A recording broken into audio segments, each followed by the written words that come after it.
Hey, welcome to Running on Reddit. Zach here. This week we have some stories from Am I the A-hole? My daughter's birthday party was on Saturday morning. She is 13 years old. We just hosted it in our backyard. For food we ordered pizza, wings, garlic bread, tortilla chips, guacamole, salsa, pasta salad, and burgers. When it came to drinks, we had water, sparkling water, and lemonade. We have the birthday party, everything is going well. One of the moms comes to pick up her daughter. She then finds her drinking a LaCroix. I don't speak French, so, if I mispronounce it, let me know in the comments.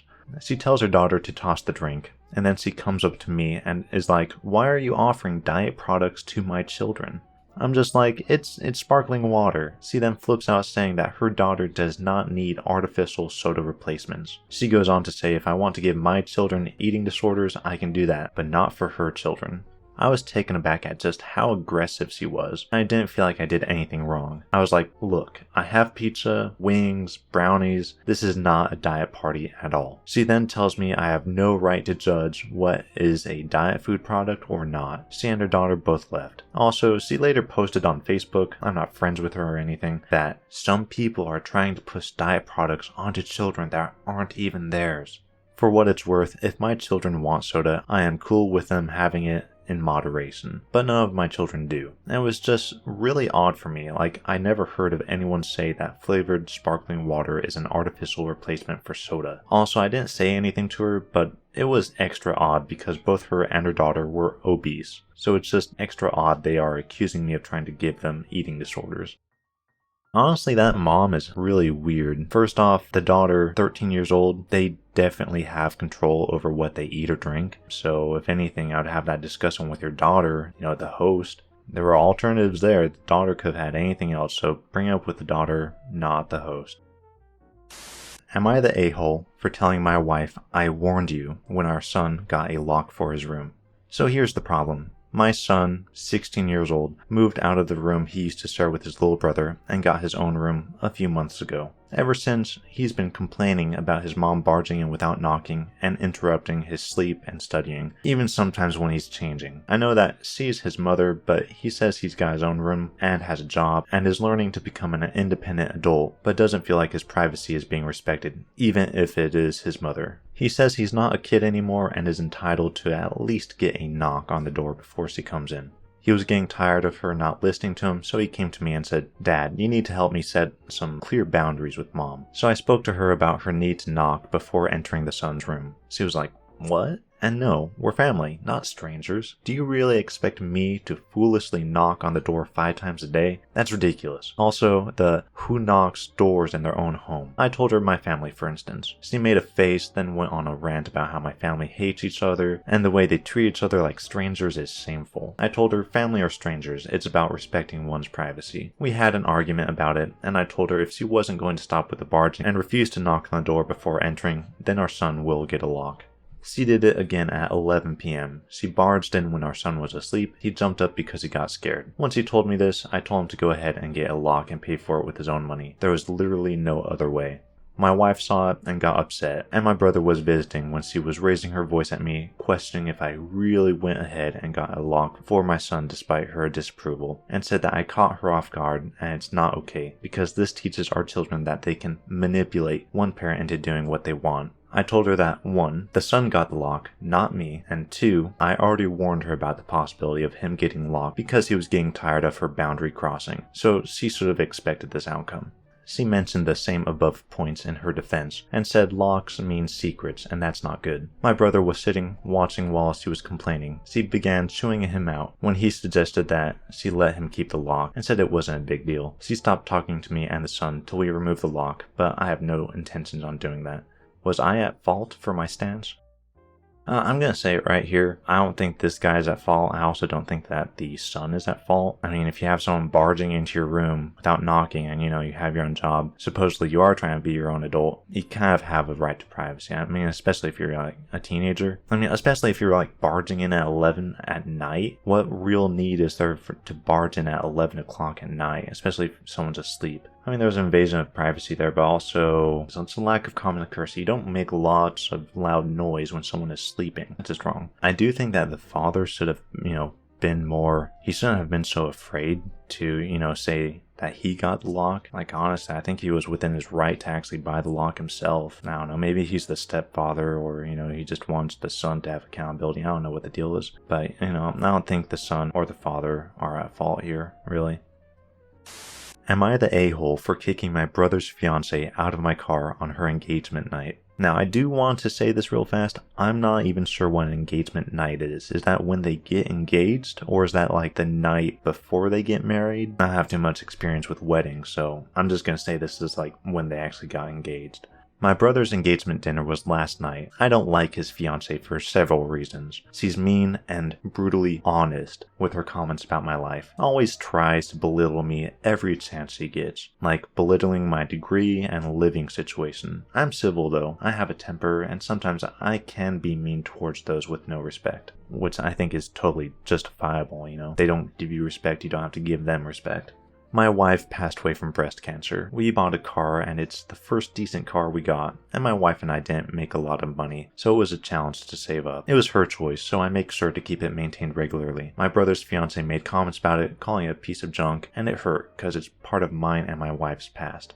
When the party was over, my cousin, who was the one who got them to the restaurant, left, and my brother didn't want to take an Uber. He wanted me to give them a ride. I said, okay, but his fiancée stood there saying she wasn't going to ride in that piece of junk on her engagement night. I got really annoyed by this comment, and my mom, who was in the passenger seat, did too. My brother spent 5 minutes convincing her, and she finally got inside the car, but didn't stop with her constant criticisms on how awful and dirty my car was, and continuously calling it a piece of junk. My brother said nothing, so I made eye contact via the rearview mirror and said if she called my car a piece of junk one more time, she's out. This is good, you have to have boundaries. I don't care if I drop her off in the middle of nowhere.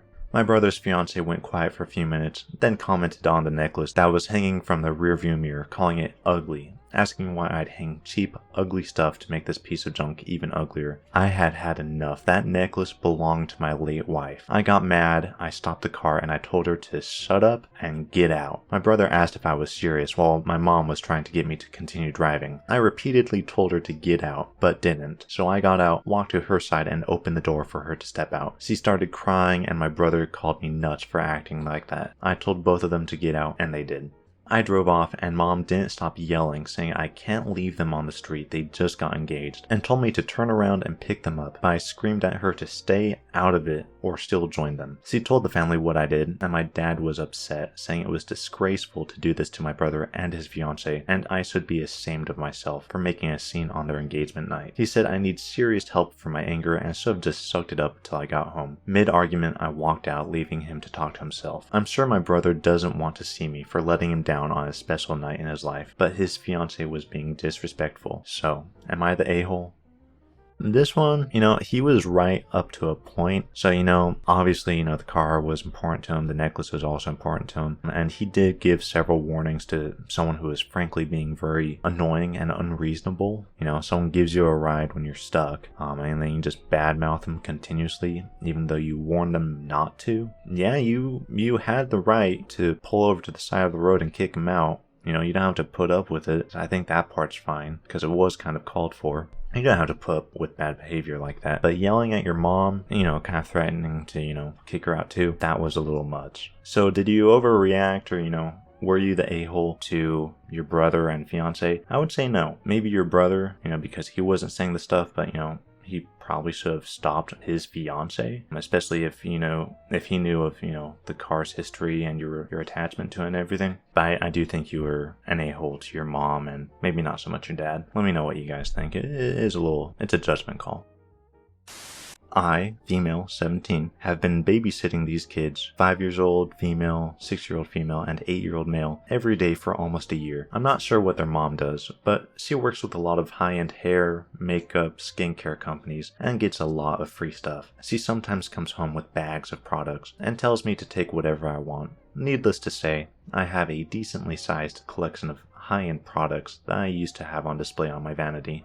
My sisters, 5, 6, 11, 13, 14, and 18 years old, have a habit of breaking into my stuff, especially my makeup, but also things like my shampoo and conditioner. My boss gets me nice ones at a discount, perfumes, lotions, etc., because I use nicer things than they do. I told them to stop taking my stuff, but they wouldn't because Sister Sarah. So one of my brothers, 24 years old, came over and helped me put shelves into my closet, and I bought lock boxes for all my stuff. My sisters are mad at me because they can't use my stuff anymore, and my mom and stepdad want me to let them use my stuff to keep the peace. My brother is on my side, and he's offering to let me move in with him and his girlfriend and their son, half a year old, and I'm considering it, but I wanted to know if I'm the a-hole. With this one, there's a couple sides here. First off, you didn't buy any of this stuff. It's, it was free. It was given to you as basically gifts. So it's not like you're out a financial loss, but also they are your property. So you do have more of a right to that stuff than any of your sisters. Also, them breaking into your room, your stuff, going through it, that is or would be very annoying. And they probably don't say thank you or, appreciate having access to it. So I wouldn't say that you're the a-hole, but I don't really think it's something worth moving out over. I also don't think your parents should demand that you give your sisters access to your stuff, but that's just my take on it. Am I the a-hole for calling my boyfriend an insecure little boy after his repeated jokes that I cheated the system to get a career that pays more than his? He and I met in an English literature class our junior year of college, and we've been together the 10 years since. While he ended up going into IT, I stayed in the liberal arts track and ended up doing nonprofit work after college when I realized I didn't actually want to be a school teacher. Just to say that we've always assumed he'd out-earn me by a considerable margin, though when he had made more, I always insisted we split things evenly to avoid potential resentment down the road. I'm a little curious about this part. Split things evenly? Does that mean everything? Or was that just like outings? Did you pay for, half the rent, half the insurance, half the cars, half the mortgage, half the medical expenses? Did you literally split everything evenly? Or was it more, hey, we're going out to the movies, I buy the popcorn, you pay for the tickets? Because there is a difference there. So I'm curious to know what was actually entailed in splitting everything.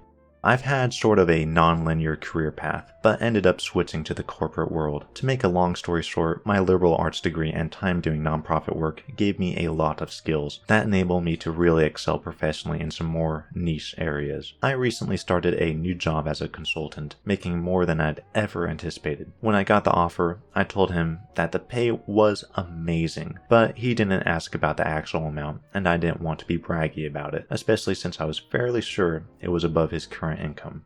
Well, we just put in an application for a new place, and in the process of having to submit our pay stubs, it becomes obvious that I make roughly 30% more than he does now. I expected him to think it was cool, since he's a feminist and he's always been super supportive of my career, but instead he started to make increasingly harsh jabs about how I cheated the system to get where I am, that no English lit major makes more than a cybersecurity professional without cheating somehow. His major point is that I got my first job out of nepotism, which set me up to trample more qualified people who didn't have the same advantages. It's true that I got my first post-college job after being referred by a sorority sister, but it was for nonprofit work making $22,000 a year, not exactly at somebody's daddy's firm. He also points out that at my first corporate job, I snagged a big promotion after volunteering to take on starting up the company's diversity, equity, inclusion program. And I'll admit that were I a white man, it's highly unlikely I would have been able to be the face of the eventually high-profile diversity program. He also notes that I was awarded a small college scholarship for being a promising female writer, when no such scholarship existed for males. But all that said, I still don't feel like I cheated the system, and it makes me angry to listen to him joke about it, especially since I grew up blue collar and worked full-time while going to school full-time to afford my degree. I reached a breaking point yesterday when he made a crack about how the new/first woman on his team is an obvious diversity hire. I told him that his jokes about women cheating the system to get ahead aren't funny or guy talk ribbing, as he says. They make him sound like an insecure little boy. He told me I was being a naive Karen, and we haven't really talked since yesterday. Did I go too far? This is a tough one. I don't know if you went too far, but I will say he can't really fault you for getting ahead in the things that are given to you, but you do need to recognize that those were pretty much what they are. They were given to you. I mean, there was the scholarship, and then, there was the diversity program. Those were basically things given to you that wouldn't have been given to you without being a woman, really. Now, being connected with your sorority sister, that's good networking, really. I mean, he can't fault you for that. But I mean, it's great, yeah, you worked full time, you grew up blue collar and all that, but my chances are he did the same thing. He probably grew up blue collar and he probably worked full time so he could afford his degree. Chances are that, that's the same way. I wouldn't call him insecure, but I would say he does sound upset. And, it's a good way to put it is an unfair advantage, really. It is what it is, and it sounds like you acknowledge it, that you got, extra step ups, but, it's good that you're successful and everything. Did he go too far? He probably doesn't know what he's talking about. He probably could have put it in a lot better way than, obviously making fun of you and joking about you and all this and all that. He definitely could have gone about it a better, more mature way, but I mean also attacking his manhood. There's stuff on both sides. Anyway, yeah, that one was a little bit controversial. Let me know what you guys think. I think this is actually a pretty good subreddit. I'd actually like to do more from this one. It seems pretty entertaining. Click the playlist to see more stories. See you in the next video.